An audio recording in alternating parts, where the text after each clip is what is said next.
All right, Florida, 14.5 point favorite against Florida State. The over-under I have is 3 references to turntables. Office fans, you get it.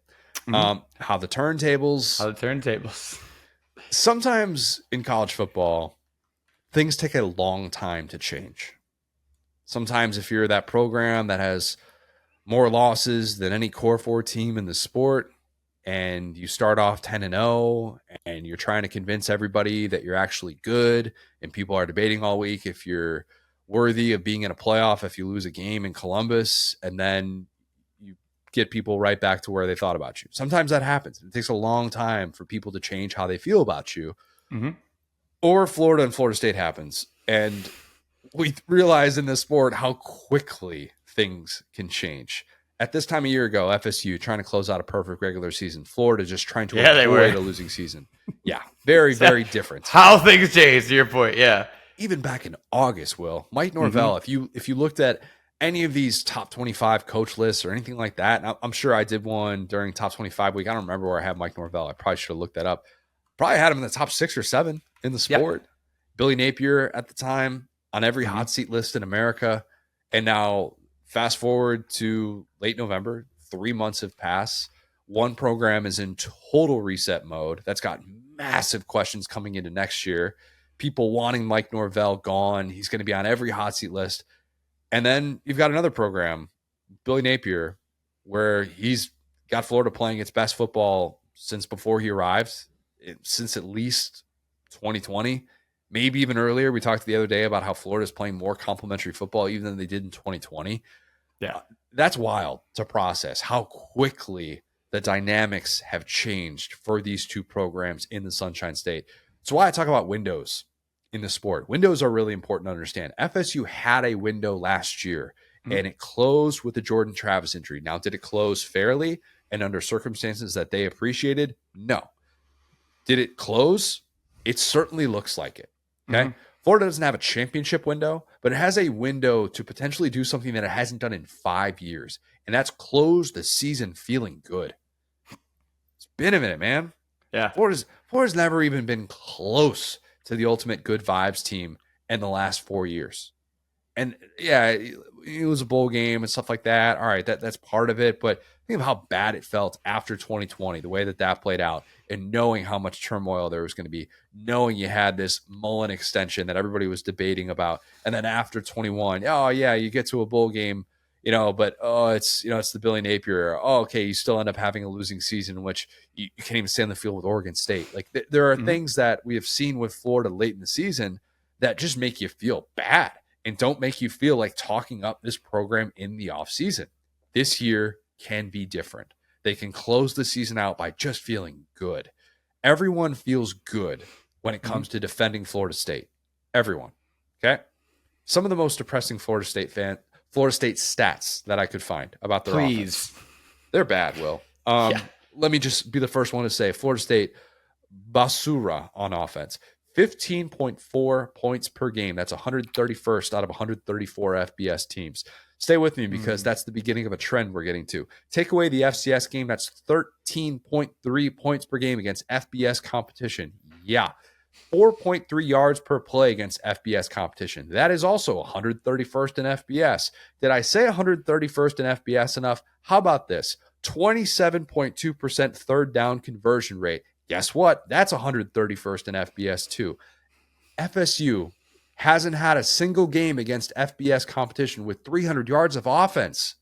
In the year of our Lord 2024, that is hard to do. That is so hard to do. I feel like I've personally watched FSU do that twice.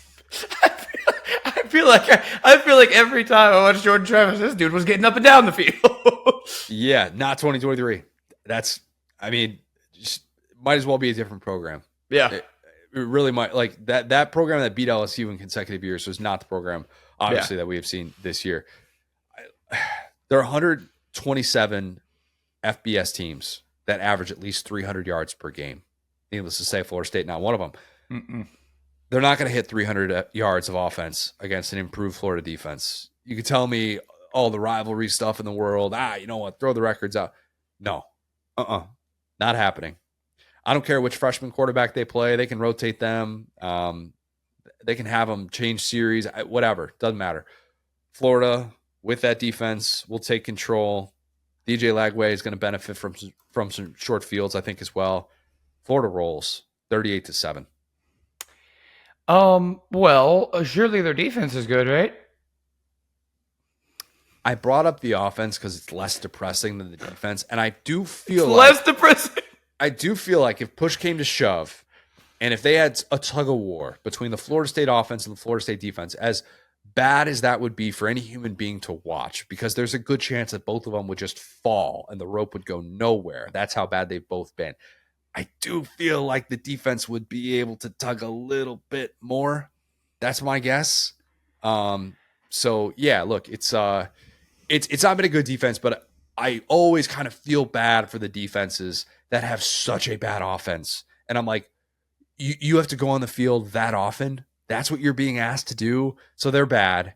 But I think the Florida State offense is the bigger Achilles heel. Yeah, I'm looking at here. So yeah, to your point, they're averaging 273 yards on offense, and they're giving up 387 a game. Which, even about college football, I feel like if my team has 387 yards, I feel like we've had a pretty good day. So they're averaging a pretty good day for the other offense. Their leading rusher has 400 yards. Their leading receiver, watch out, has 486 yards. Is Malik Benson leading Florida State in receiving right now or no? Let's see. Let me. No. Yeah, no. It's a gentleman named Lawrence Toafili, it appears. Yep. Yeah, so yeah, to your point, that's kind of the guy I was looking for. Don't see him. So yeah, he's way down here. So somehow he has played in 11 games and has all right, whatever. That looks weird. Anyway, that's sadly that has been kind of the Malik Benson story since he was the number one recruit out of JUCO. Bama fans, you know what I'm talking about. Yeah, he's averaging 0.2 yards a game. Anyway, so yeah, this is just like, you just can't overstate how bad this team is. I'm not even trying to be mean. I hadn't really kept up with them outside of the Georgia Tech game. We just talked about, Georgia Tech, their coach, like kind of having these upsets. Georgia Tech is just better than FSU. I don't even count that as upset, knowing we know now. But point being, it was a fun location. But yeah, I think Florida should comfortably win this. To be fair, this would be one of the funnier possible upsets, but I just don't see how FSU can do it. And to your point about Norvell, very interesting situation, right? Like, I have a lot of friends who are Miami fans, and they're dunking on him, and I'm quick to remind them, he has more ACC championships than Miami. And so at the end of the day, I'm not ready to completely sell the Mike Norvell stock. I know this is a horrible, horrible year, but, have we totally gone all the way back to the receivers facing backwards? I think that team probably had better offensive stats than this team. It wasn't quite as funny. Like, that's a bad visual. But yeah, I think this is definitely hot seat territory for Norvell. And exactly to your point, I think that Florida wins this one. I mean, that's the thing. Like, Florida's offense has not been something that like gets up and down the field, scores 50 points, but they've done enough to hit the big plays. And against FSU, they'll just kind of fall down. What do you mean by hot seat territory? Oh, Norvell? Yeah, I think that he's going to be like really, really, really fighting for his job if he loses this game and goes into next season. Like, it's going to be pretty rough. Yeah, like, okay, I'm making sure you're not saying that if he loses this game, he's getting fired. It's like no. He's getting into hot seat territory. Like this was going to be a weird offseason for and weirdly as it feels, man. Like, if he wins this game, it almost feels like he's safe just because of the vibes that Florida has. But I don't think they're going to do it. Like, wait. All right, so back up. Mm-hmm. What do you mean by safe? Because 3-9 is still 3-9. It's still 3-9, but it's all about how you win the games, when you win the games, as we're seeing with Florida. If they close out their season, don't go to a bowl, beat the surging Florida team, you can sell hopium, you can sell vibes a lot easier than if you get smoked by Billy Napier, who you were sure was worse than your guy. And that's what all the stats are looking like as far as Billy Napier is going to smoke this team. And if you're sitting there and you're the FSU Boosters, you've just tried to get out of your conference. You've tried to kind of prove that you're the superior team in Florida. You got Miami surging. You thought you were ahead of Florida, but now they've crept up ahead of you as well. It's kind of a nightmare scenario for the FSU Boosters who don't want to jettison the coach, who just got, it's like a way worse version of the Coach O situation where you have this coach that, he didn't win a championship, but he brought you to like kind of unprecedented heights and your quarterback got hurt. So you can't really say that how we would have done in the playoff. And so point being, like, it's just the weirdest coaching situation. I think we've seen He's on the where, hot seat going into next year. oh They yeah, win this game I 100 to mean, nothing. And this oh game will yeah, not save him from that. There's nothing that Mike Norvell can do after firing both of his coordinators after getting off to a 2-9 start, having one win against FBS competition. There is nothing that Mike Norvell can do on a football field on Saturday that will make him safe next year. That's my point. Yeah. I'm not saying it's a good season. I'm just saying that like winning this game would do a lot for recruiting. It would do a lot for what he could sell people. It would do a lot for the future of the program. When you have a surging Florida team, which to the point of making, it's not going to happen. You know, like I'm just presenting both sides of it because I think that if you look at the limited, like the parts of Florida's offense that are limited, it's a little bit of the consistency. You talk about like, you know, completion percentage, like consistently moving the ball down the field. Like I said, if your defense is just falling down and saying, here, you can have it, and they're playing 10 yards off of guys like they have been this year, then, I mean, we haven't even really seen DJ Lagway in a rhythm. Like we haven't seen DJ Lagway get out there and throw, you know, 30 something passes and complete 70% of them and be zipping the ball around. Like that's what we're likely, it would be more likely in this game than any before. And I think that again, if you're recruiting Florida and you're watching DJ Lagway play, there's a lot to like. So I think that Florida fans should be able to have a pretty fun little Thanksgiving experience here, just smoking their rivals. Yeah, it's been a minute. Been a minute since Florida felt like you could truly tee off on Florida State. Because even going back to like 2017, the way that played out, obviously it's a loss year with McElwain, and you know you were in a different place.